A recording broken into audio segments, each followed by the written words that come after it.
Everyone, तो कैसे हैं आप सब। आई होप आप सब अच्छे होंगे। स्वागत है आप सभी का आपके अपने चैनल जुनून पढ़ाई का में।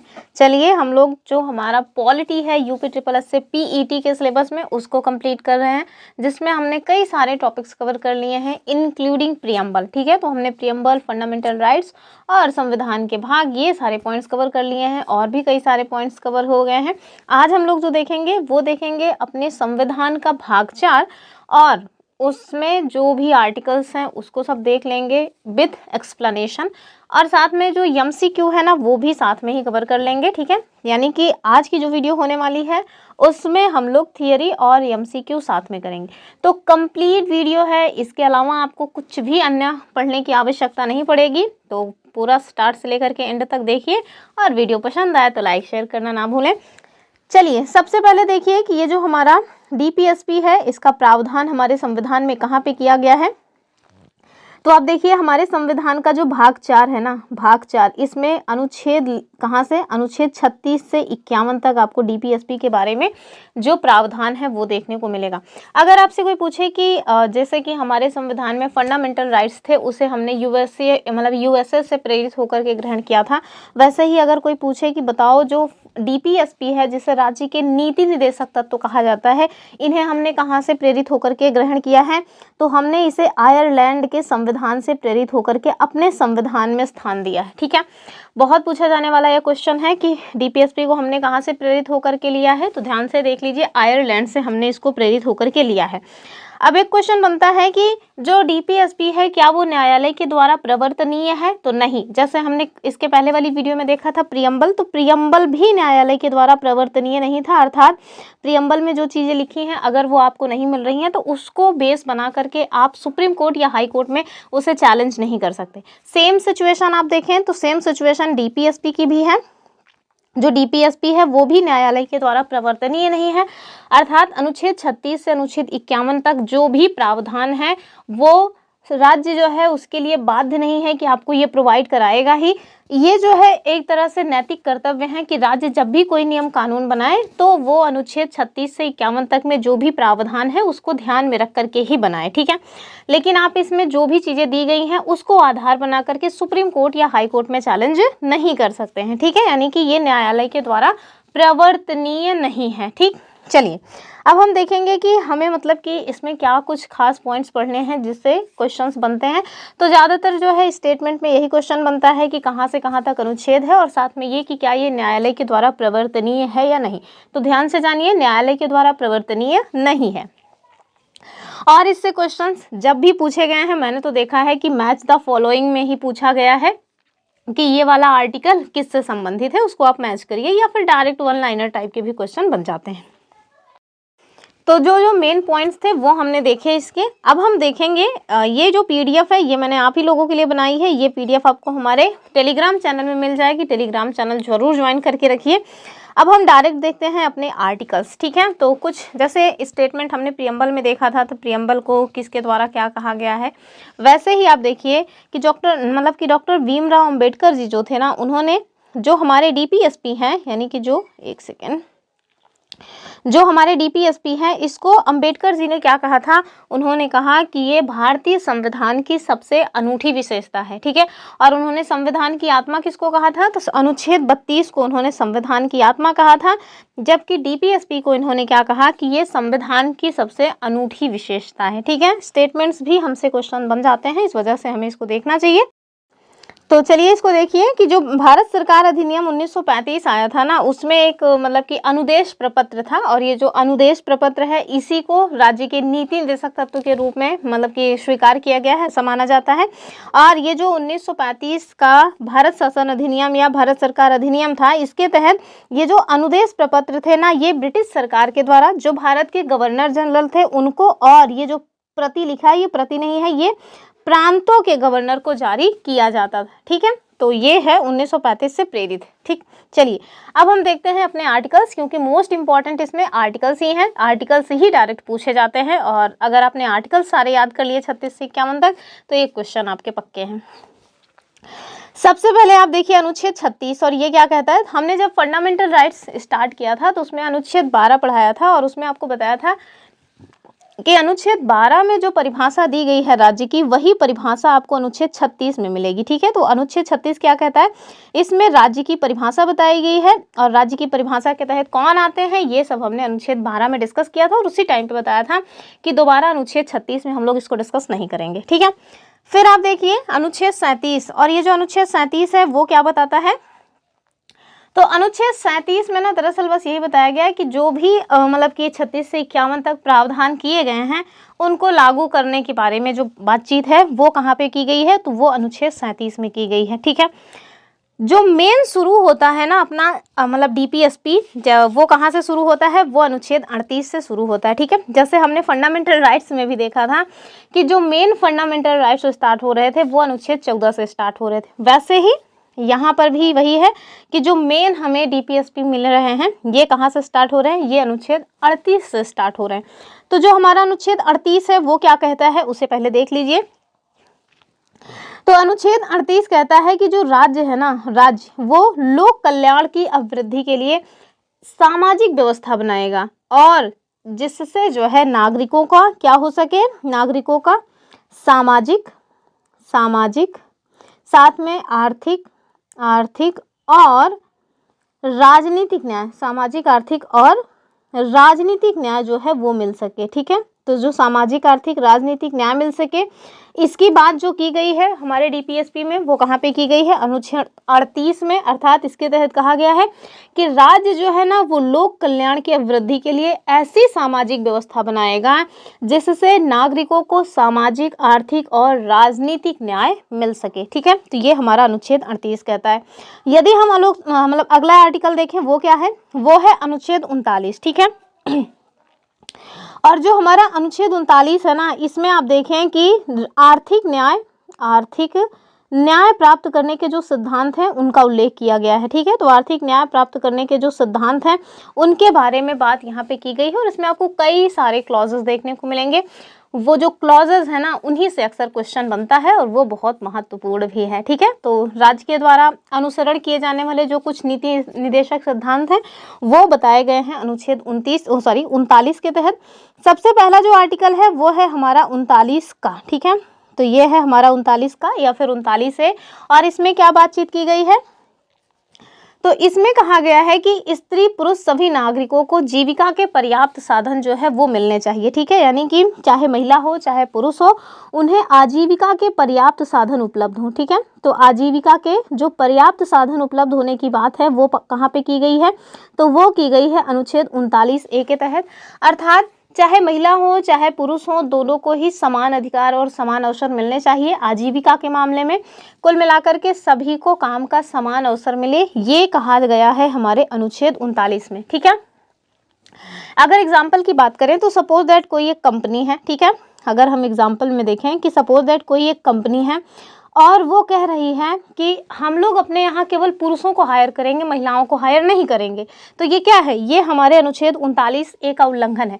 लेकिन आप देखे होंगे कि ऐसा होता है, ऐसे बहुत सारी कंपनियां हैं जो केवल पुरुषों को हायर करती हैं, महिलाओं को हायर नहीं करती हैं, लेकिन उसके बावजूद भी महिलाएं उन्हें सुप्रीम कोर्ट में चैलेंज नहीं कर सकती। क्यों? क्योंकि ये डीपीएसपी के तहत हमें प्रदान किया गया है। ठीक है, ये जो स्त्री और पुरुष सभी को समान अधिकार और समान अवसर मिले आजीविका के लिए, इसको सुप्रीम कोर्ट में चैलेंज ना कर पाने के पीछे का यही सबसे बड़ा रीजन है कि ये डीपीएसपी के तहत मिला हुआ है और ये जो है न्यायालय के द्वारा अप्रवर्तनीय है। ठीक है, चलिए अगला जो है वो देखिए अनुच्छेद 39B, और जो हमारा अनुच्छेद 39B है वो क्या कहता है, वो कहता है कि आर्थिक संसाधनों का जो वितरण है, आर्थिक संसाधनों का वितरण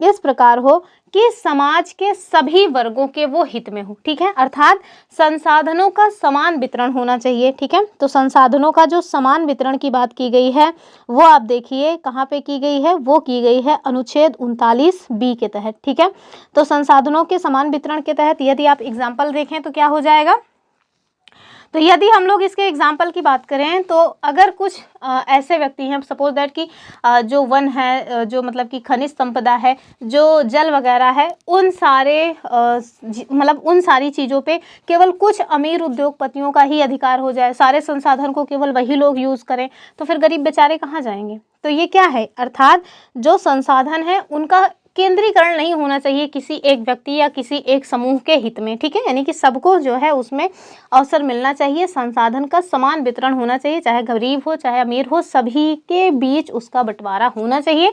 और ये कहाँ पे कहा गया है, ये कहा गया है 39B में, ठीक है। अगला जो आर्टिकल है अपना वो है अनुच्छेद 39C, ठीक।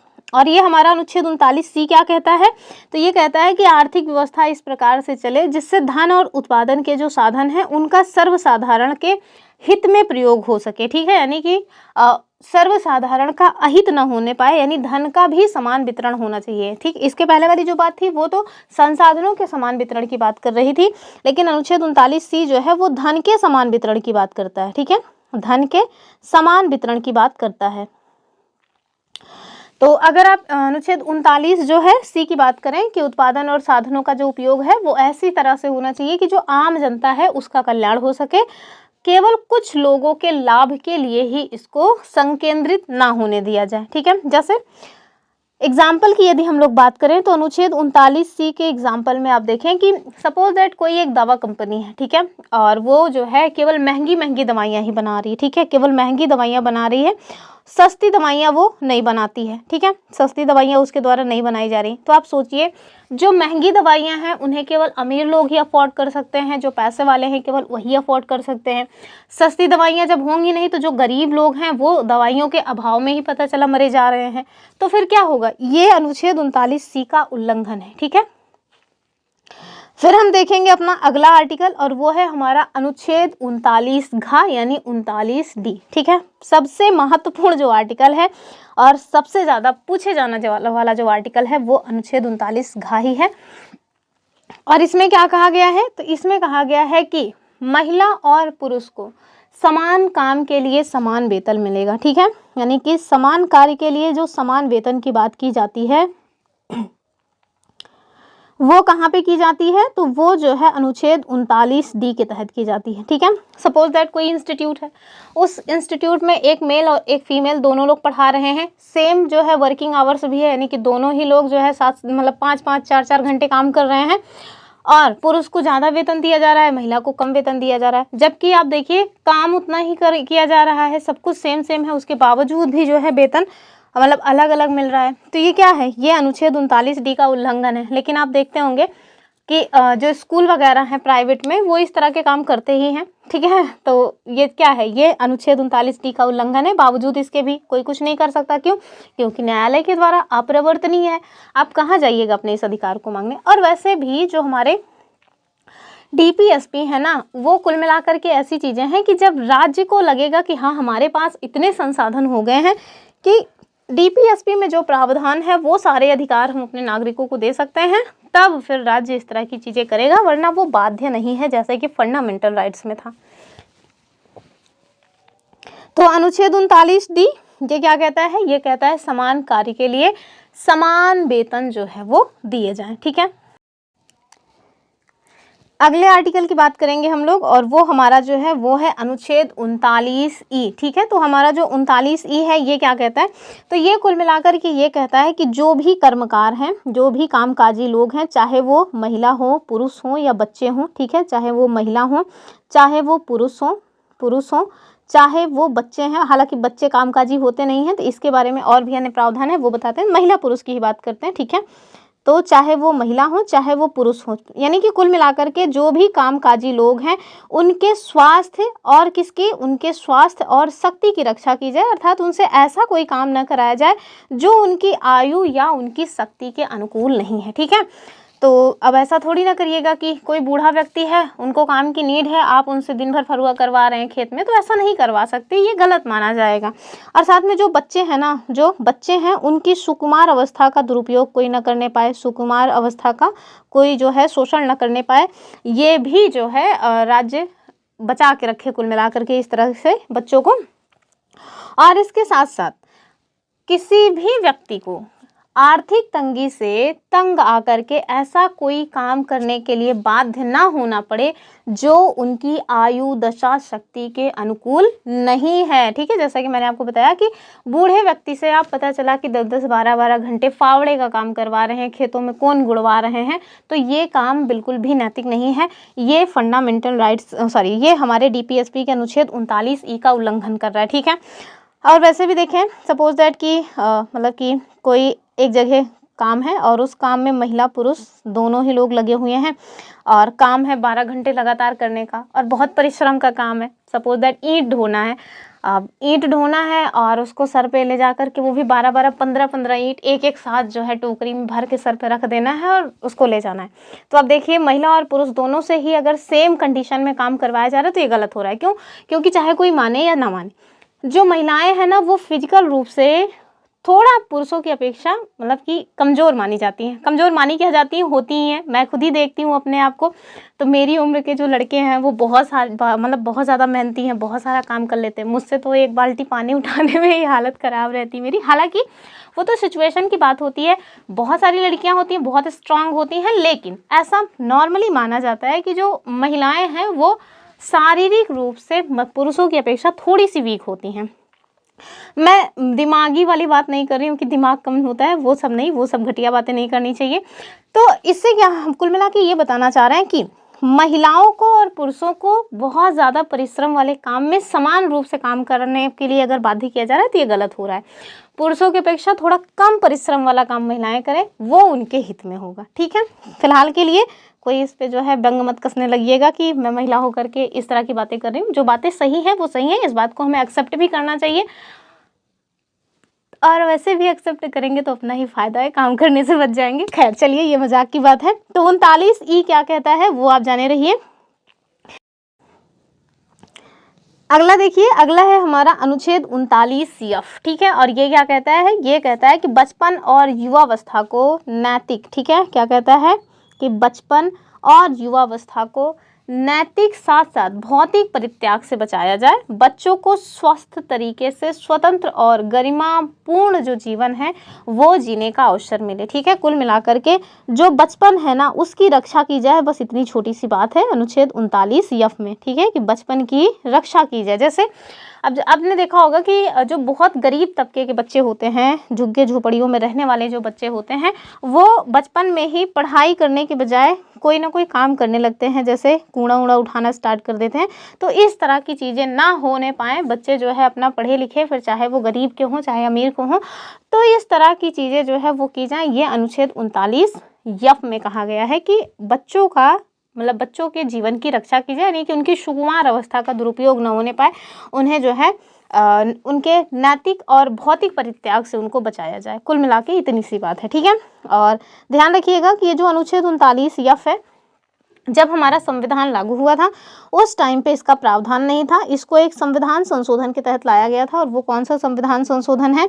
तो ये है हमारा संविधान संशोधन 42वां। ठीक है, तो 22 यानी कि 42वां अमेंडमेंट एक्ट 1976 के द्वारा इसको जोड़ा गया है अनुच्छेद 39F को। ठीक है, तो इतने सारे आर्टिकल्स हमें 39 के तहत पढ़ने थे, 39A, 39B, 39C, 39D और 39E और 39F। ठीक है, एक बार फिर से बहुत ही शॉर्ट में बता रहे हैं क्योंकि अक्सर आपसे शॉर्ट में ही पूछ लिया जाता है। ठीक है, तो देखिए जो हमारा 39A है ये क्या कहता है? तो 39A में देखिए सभी को समान काम का अवसर मिले। 39B क्या कहता है?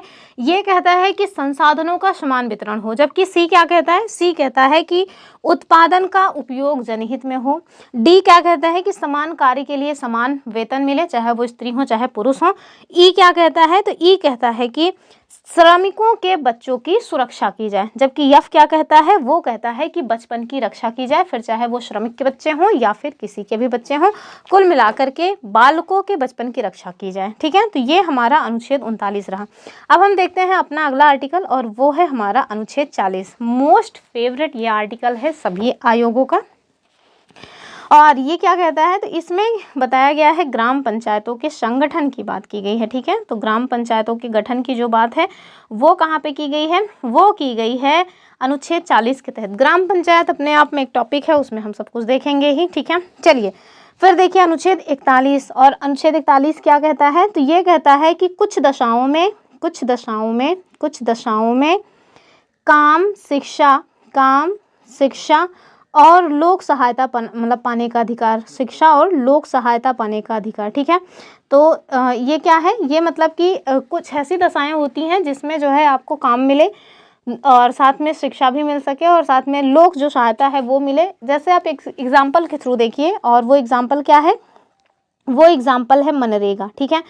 तो अब सपोज दैट कि जो पढ़े लिखे लोग हैं उनको तो नौकरी मिल रही है, लेकिन जो अनपढ़ लोग हैं, क्या उनको आजीविका का कोई तो साधन होना चाहिए ना। ऐसा तो है नहीं कि पढ़े लिखे नहीं है तो उनको मतलब भूखे मरने पे छोड़ दिया जाएगा, नहीं। तो आप देखिए एक स्कीम लाई गई थी, वो स्कीम है मनरेगा। हालांकि इसको स्टार्ट में नरेगा कहा जाता था, आगे चल करके इसका नाम बदल करके मनरेगा किया गया, जिसके तहत जो गरीब अनपढ़ लोग हैं उन्हें 100 दिन का रोजगार मिलता है, ठीक है। तो ये क्या है, ये इसी अनुच्छेद 41 से प्रेरित एक स्कीम है, ठीक है। यानी कि कुछ दशाओं में, और ये दशा कौन सी है, ये दशा गरीबी अशिक्षा दोनों ही है, ठीक है। वैसे ही आप देखिए जो मतलब वृद्धों को पेंशन वगैरह दी जाती है, जो मतलब कि दिव्यांग लोग हैं उन्हें वैशाखी प्रदान की जाती है, उन्हें फ्री का चश्मा दिया जाता है। तो ये सब क्या है, ये सब इसी अनुच्छेद 41 के तहत प्रावधान जो किया गया है वो है कि कुछ दशाओं में काम, शिक्षा और लोक सहायता पाने का अधिकार होगा, ठीक है। इसके तहत एक बात है जो कि इम्पॉर्टेंट है, उसको जाने रहिए कि 15 अगस्त 1995 से ये जो चीज़ें हैं वो प्रभाव में आई, और राष्ट्रीय सामाजिक कार्यक्रम भारतीय संविधान के अनुच्छेद 41 के प्रावधानों की पूर्ति करता है, ठीक है। इसका उद्देश्य क्या है, इसका उद्देश्य गरीबों को सामाजिक सहायता उपलब्ध कराना है, और इसी के तहत आप देखिए वर्तमान में इसमें 5 योजनाएं शामिल हैं। और वो 5 योजनाएं कौन सी हैं, एक तो इंदिरा गांधी राष्ट्रीय वृद्धावस्था पेंशन योजना है, दूसरा है इंदिरा गांधी राष्ट्रीय विधवा पेंशन योजना, तीसरा है इंदिरा गांधी राष्ट्रीय विकलांगता पेंशन योजना, और चौथा देखिए राष्ट्रीय परिवार लाभ योजना, और 5वां है अन्नपूर्णा योजना। तो ये सारी जो स्कीम्स हैं वो कहाँ से प्रेरित है, अनुच्छेद 41 से, ठीक है। अगला आर्टिकल देखिए, ये भी बहुत आर्टिकल इंपॉर्टेंट है, इसमें कई बार पूछा जाता है, मतलब एक अभी बताते हैं क्या पूछा जाता है बहुत ज़्यादा। तो आप देखिए अनुच्छेद जो 42 है वो क्या कहता है, वो कहता है कि काम की न्याय संगत और मानवोचित दशाओं का तथा प्रसूति सहायता की जो बात है वो यहाँ पे की गई है, दशाओं तथा प्रसूति सहायता की यहाँ पे बात की गई है, ठीक है। प्रसूति सहायता की यहाँ बात की गई है। तो आप देखिए मतलब काम ऐसा नहीं है कि काम मिल रहा है लेकिन मैला ढोने वाला जो है काम मिल रहा है, तो इस तरह का काम नहीं चाहिए। एक ऐसा काम चाहिए जो मानवों के लिए उचित हो, मतलब कि उसको करने के बाद वो शांति से रह सकें, उनको मतलब कि ऐसा भाव ना हो कि हाय रे क्या मतलब कि बेकार सी किस्मत है, इस तरह के काम करके जीना पड़ रहा है। तो इस तरह की भावना उनके मन में ना आने पाए, मतलब मानवोचित दशाओं में उनको काम करने का अवसर मिले। बस ऐसा नहीं है कि तुमको काम मिल रहा है, कैसा भी काम मिल रहा है। तो ये सारी जो चीज़ें हैं ये अनुच्छेद 42 से संबंधित हैं।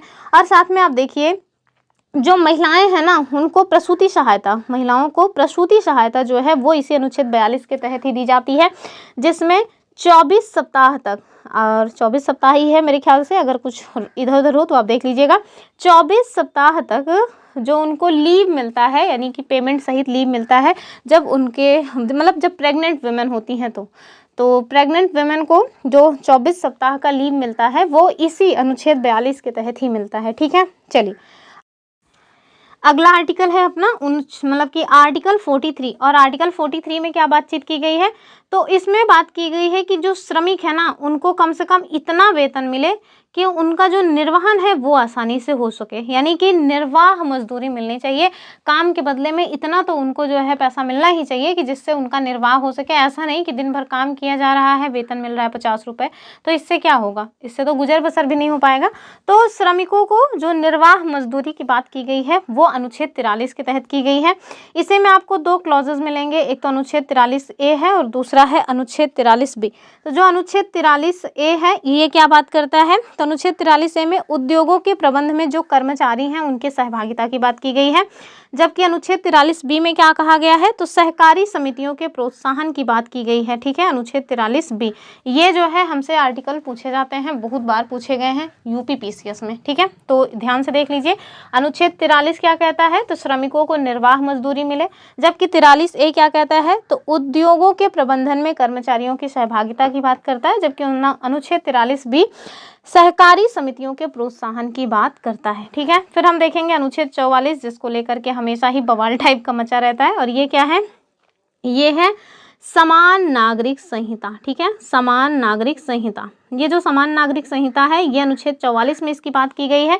इसको आप याद भी रख सकते हैं, 44 यानी 4 दोनों समान समान हैं। तो अनुच्छेद 44 में समान जो है नागरिक संहिता की बात की गई है, अर्थात कोई भी जाति धर्म के लोग हों, सभी को विवाह, तलाक और जो प्रॉपर्टी के बंटवारे वाली बात है, ठीक है, प्रॉपर्टी, इन तीनों से संबंधित जो भी मतलब नियम कानून है वो पूरे देश में एक जैसे हों। ये बात कहाँ पे की गई है, अनुच्छेद 44 में। और इस तरह से आपको देखने को मिलेगा कि भारत देश के हर एक स्टेट में नहीं है।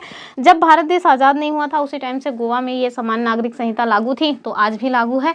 तो इसलिए माना जाता था कि गोवा जो है ना वो पहला क्या इकलौता था, अभी तो पहला हो गया है। और हालांकि अभी उत्तराखंड के द्वारा भी समान नागरिक संहिता का जो विधेयक है वो पास वगैरह कर दिया गया है। तो अब माना जा रहा है कि स्वतंत्रता के बाद समान नागरिक संहिता को लागू करने वाला जो पहला स्टेट है वो है अपना उत्तराखंड। ठीक है, तो चलिए, ठीक है, इसको देखते हैं। अब हम देखेंगे अनुच्छेद 45। और जो हमारा अनुच्छेद 45 है वो क्या कहता है, तो आप देखिए अनुच्छेद 45 में कहा गया है कि 6 वर्ष तक के जो बच्चे हैं, यानी कि 0 से 6 साल तक के जो बच्चे हैं, 0 से 6 साल तक के बच्चों को पोषाहार और उनकी अनिवार्य शिक्षा का प्रावधान राज्य के द्वारा किया जाए। तो 0 से 6 साल तक के बच्चों के मतलब कि बच्चों के ये क्या हो जाता है तक बच्चे जो हैं, यानी कि छोटे छोटे जो नन्हे मुन्ने बच्चे हैं, उनके अनिवार्य शिक्षा और उनके पोषाहार की जो व्यवस्था है वो किसके द्वारा किया जाएगा, ये राज्य के द्वारा किया जाएगा। और ध्यान रखिएगा, ये जो अनुच्छेद 45 है ना, ये कहाँ से आया है, तो ये मतलब हमारा जो संविधान संशोधन हुआ था, 86वां संविधान संशोधन 2002 में, वहाँ से आया है। ठीक है, पहले इसमें नहीं था। अनुच्छेद 45 हो गया। अब हम देखेंगे अपना अनुच्छेद 46। और हमारा जो अनुच्छेद 46 है वो क्या कहता है, अनुच्छेद 46 कहता है कि जो SC/ST हैं, मतलब जो SC/ST हैं, SC/ST और भी जो अन्य कमज़ोर वर्ग हैं, कुल मिलाकर के SC/ST या कमज़ोर वर्ग जो हैं उनकी बात यहाँ पे की गई है। और किस विषय में, तो SC/ST और कमज़ोर वर्ग के जो शैक्षिक के साथ साथ आर्थिक हितों को बढ़ावा देने की बात की गई है। आर्थिक हितों को बढ़ावा देने की बात की गई है कहाँ पे, अनुच्छेद 46 में। को बढ़ावा देने की जो बात है वो अनुच्छेद 46 में की गई है। इसके तहत आप देखें कि जो मतलब कि SC/ST हैं उनको रिजर्वेशन वगैरह मिल जाता है, साथ में स्कॉलरशिप बच्चे उनके पढ़ सकें, इसके लिए उनको स्कॉलरशिप वगैरह भी दे दी जाती है। तो वो कहाँ से प्रेरित है, इसी अनुच्छेद 46 से प्रेरित है कि जो SC/ST तथा कमज़ोर वर्ग के बच्चे हैं उनके शिक्षा और अर्थ संबंधी जो अधिकार हैं उनकी अभिवृद्धि हो सके, यानी कि इन सभी चीज़ों के अभाव में ऐसा ना हो कि उनके बच्चे पढ़ ही नहीं पा रहे हैं। ठीक है, चलिए आगे देखेंगे। अगला जो आर्टिकल है वो क्या है, वो है अनुच्छेद 47। बहुत पूछा जाने वाला आर्टिकल है। ठीक है, तो अनुच्छेद 47 क्या कहता है, ये कहता है पोषाहार का स्तर बढ़ाया जाए। ठीक है, तो पोषाहार के स्तर बढ़ाने की जो बात है वो कौन करता है, तो अनुच्छेद 47 में पोषाहार के स्तर को बढ़ाए जाने की बात की गई है। इसके साथ साथ जीवन स्तर को सुधारने की भी बात इसी में की गई है। और जन स्वास्थ्य की जो स्थिति है उसको बेहतर करने संबंधी जो सरकार को मतलब कर्तव्य के रूप में सौंपे गए हैं वो सब इसी में है। और इसी अनुच्छेद 47 के तहत आपको ये देखने को मिलता है कि जो नशीली दवाएं हैं ना, नशीली दवाएं, उन पे नशीली दवाओं के सेवन पर प्रतिबंध लगाने की बात की गई है। के सेवन पर प्रतिबंध, जैसे दारू, गांजा, भांग, ये सब जो है बैन कर दिया जाता है, जो वो इसी अनुच्छेद 47 के तहत किया जाता है। हालांकि आप देखें भारत देश में हर जगह बहुत धड़ल्ले से शराब बिकती है।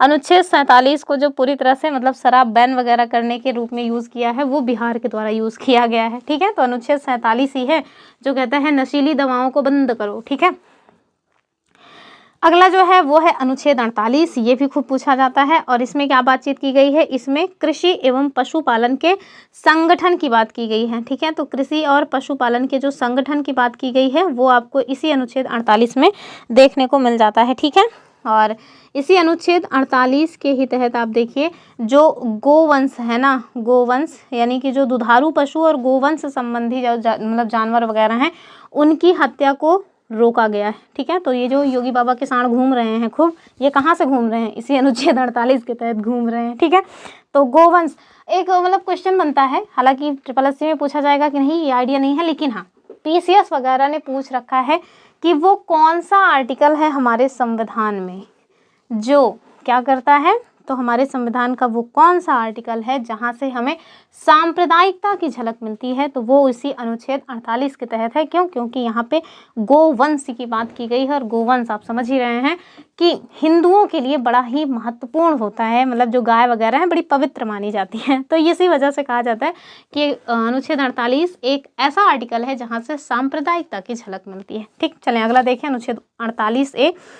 और ये अनुच्छेद 48 से स्टार्टिंग में नहीं था, इसको भी एक संविधान संशोधन के तहत लाया गया था, 42वां संविधान संशोधन 1976 के तहत। ठीक है, तो इसमें क्या है, इसमें आप देखिए अनुच्छेद 48 में मतलब कि जो हमारे पर्यावरण है, पर्यावरण के संरक्षण की बात की गई है, पर्यावरण के संरक्षण की बात की गई है, और किसकी बात की गई है, वन्य जीवों के रक्षा की बात की गई है। तो पर्यावरण के संरक्षण तथा वन्य जीवों की जो रक्षा की बात है, वन्य जीवों के रक्षा की जो बात है वो कहाँ पे की गई है, तो वो इसी अनुच्छेद 48A के तहत की गई है। ठीक है, तो पर्यावरण एवं मतलब कि वन्य जीवों के संरक्षण की बात अनुच्छेद 48A में की गई है।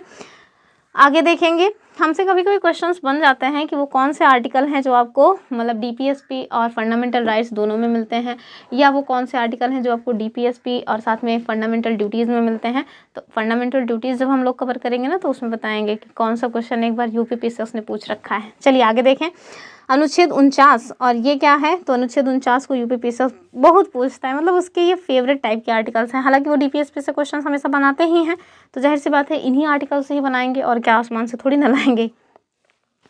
तो जो आर्टिकल 49 है वो क्या कहता है, तो ये कहता है कि राष्ट्रीय महत्व के जो स्मारक हैं, राष्ट्रीय महत्व के स्मारकों, राष्ट्रीय महत्व के स्मारकों और स्थलों का संरक्षण किया जाए, स्मारकों और स्थलों का संरक्षण किया जाए, जैसे ताजमहल। ठीक है, स्थलों का संरक्षण किया जाए, तो जो राष्ट्रीय महत्व के स्मारक हैं, स्थल हैं, उनका संरक्षण किया जाए, ये हमारा अनुच्छेद 49 कहता है। अनुच्छेद 50 को भी कई बार पूछा गया है, तो इसको भी देख लीजिए, और वो क्या है, वो है कार्यपालिका का न्यायपालिका से पृथक्करण, यानी दोनों ही एक दूसरे के काम में टांग ना अड़ाएं। ये कहाँ पे बात की गई है, तो कार्यपालिका का न्यायपालिका से, कार्यपालिका का न्यायपालिका से जो पृथक्करण की बात की गई है वो आप देखिए यहीं पे की गई है, का पृथक्करण। ठीक है, तो ये कहाँ पे बताया गया है, अनुच्छेद 50 में। ठीक है, फिर आप देखिए लास्ट है, और वो है अनुच्छेद 51। और अनुच्छेद 51 में क्या है, तो अनुच्छेद 51 जो है वो अंतर्राष्ट्रीय शांति और सुरक्षा की वृद्धि की बात करता है। किसकी बात करता है, तो अंतर्राष्ट्रीय सुरक्षा, अंतर्राष्ट्रीय सुरक्षा, अंतर्राष्ट्रीय सुरक्षा मतलब अंतर्राष्ट्रीय शांति और सुरक्षा की बात करता है। ठीक है, तो ये अंतर्राष्ट्रीय शांति और सुरक्षा की जो बात है अनुच्छेद 51 में है। एक बार KV का एग्जाम हुआ था 2023 में हुआ था शायद, उसमें ये क्वेश्चन पूछा गया था। ठीक है, तो ये तो जो है 36 से 51 तक आर्टिकल्स रहे, लेकिन क्या ऐसा थोड़ी ना है कि केवल जो नीति निर्देशक तत्व हैं उनकी केवल और केवल 36 से 51 तक में ही बात की गई है, नहीं, इसके अलावा भी एक दो आर्टिकल्स हैं जहाँ से हमें जो मतलब नीति निर्देशक तत्व हैं नैतिक कर्तव्य के रूप में चीज़ें सौंपी गई हैं, और वो कौन सा है, वो है अनुच्छेद 300 का और अनुच्छेद 351। UPSC ने पूछा था इसको, तो ध्यान से देख लीजिए। अनुच्छेद 350 का क्या कहता है, ये कहता है कि प्राथमिक स्तर पर मातृभाषा में शिक्षा दी जाए। तो ये जो आपने देखा है ना कि प्राथमिक स्तर पर जो मातृभाषा है, लोकल लैंग्वेज में एजुकेशन देने की बात की जाती है, वो इसे अनुच्छेद 350 का के तहत है। एक लास्ट आर्टिकल है जो कि DPSP से ही संबंधित है, बशर्ते ये भाग 4 में शामिल नहीं है, और वो कौन सा है, वो है अनुच्छेद 351, और ये हिंदी को प्रोत्साहन देने की बात करता है। ठीक है, तो हिंदी भाषा को जो प्रोत्साहन देने की बात की गई है वो इसी अनुच्छेद 351 के तहत की गई है, और PCS तक ने इसको पूछ रखा है।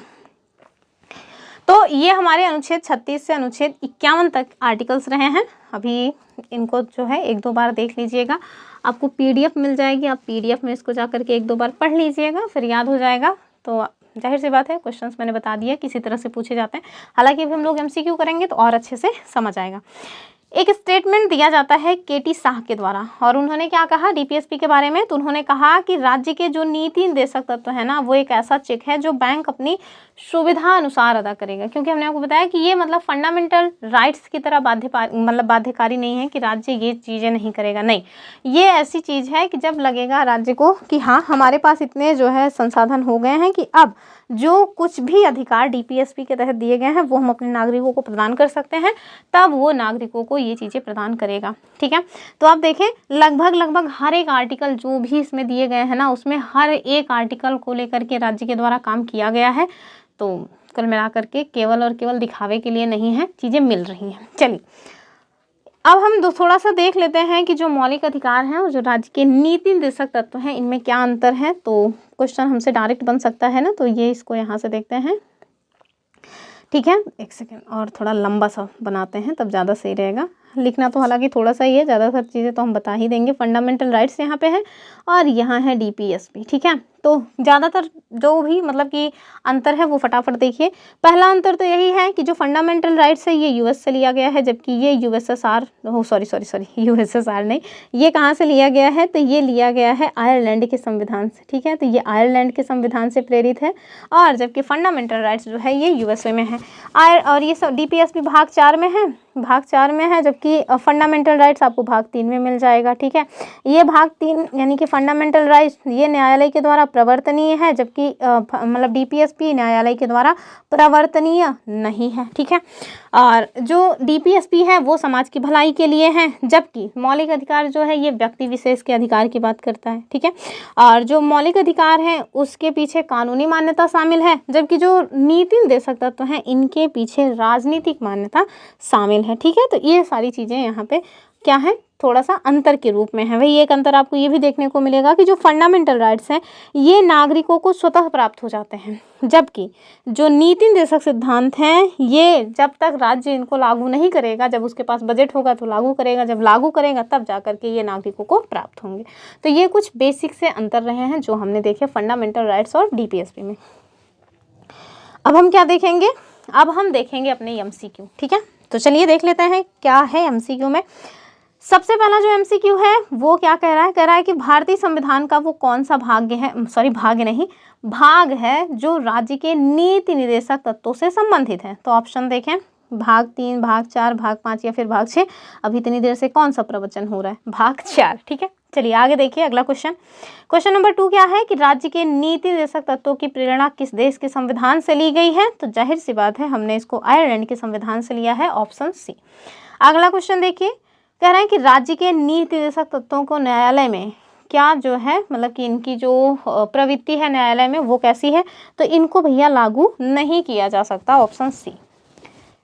क्वेश्चन नंबर 4 देखें, कह रहे हैं कि बी.आर. अम्बेडकर ने राज्य के नीति निर्देशक तत्वों को भारतीय संविधान की कौन सी विशेषता कहा था। तो हमने अभी देखा था कि उन्होंने कहा था कि ये भारतीय संविधान की एक अनूठी विशेषता है।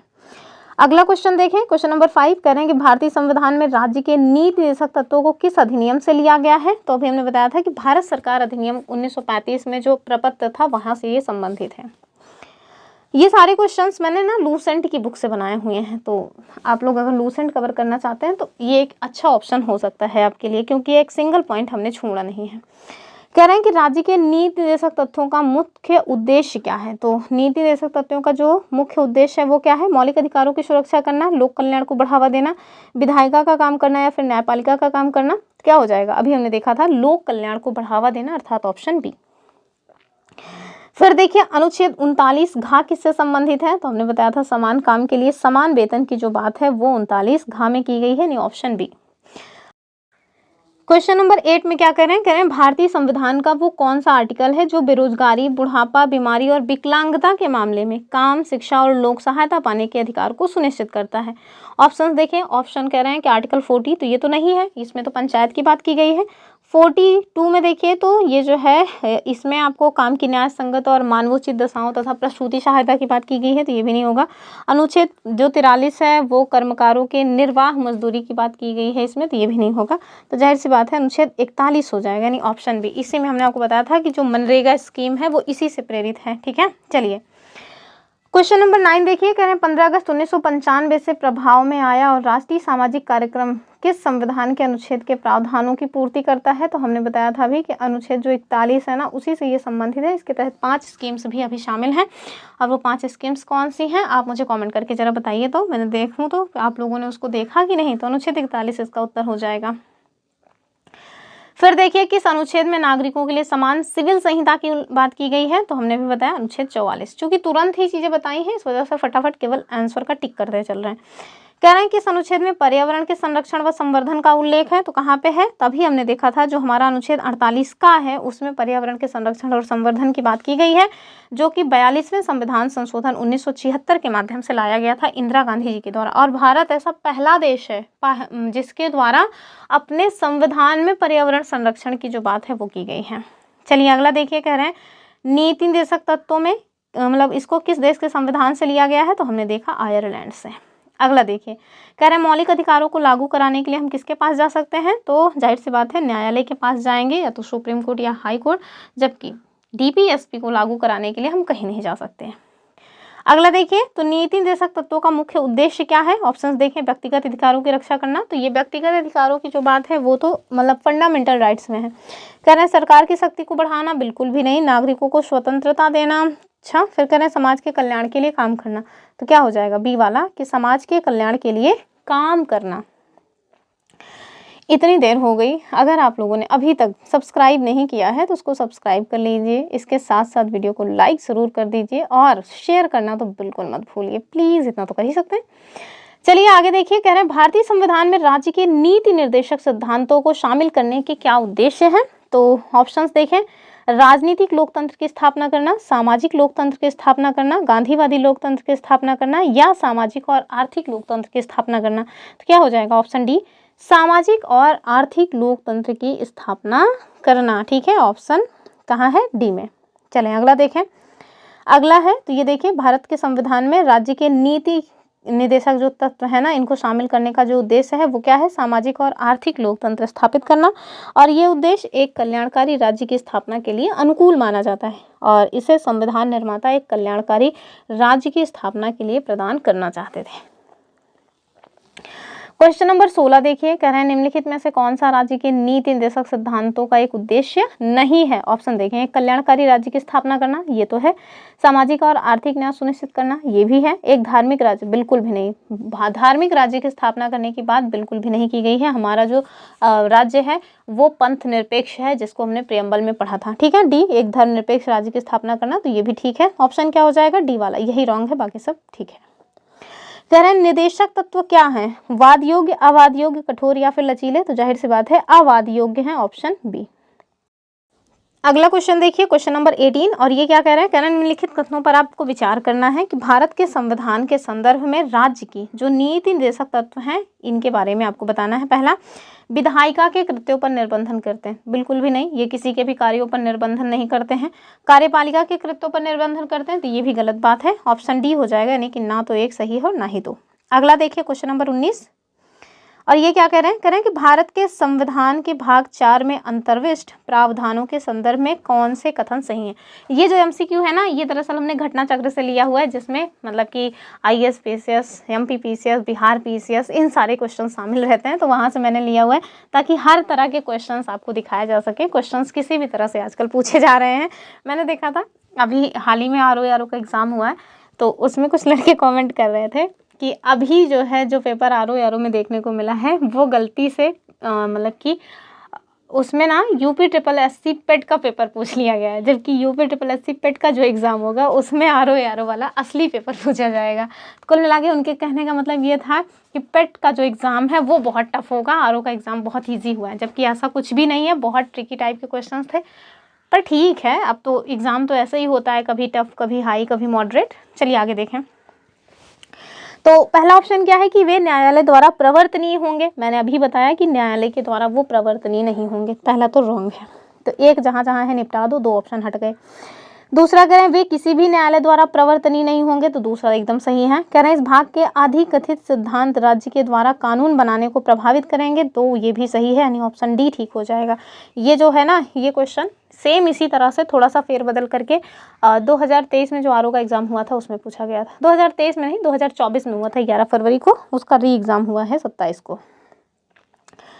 चलिए आगे देखिए, इस तरह के क्वेश्चंस बहुत बनते हैं मैच करने वाले, तो इन्हें देख लेते हैं। कहना है सूची 1 को सूची 2 के साथ सुमेलित कीजिए और नीचे दिए गए कूट से अपना उत्तर चुनिए। ऑप्शंस क्या हैं?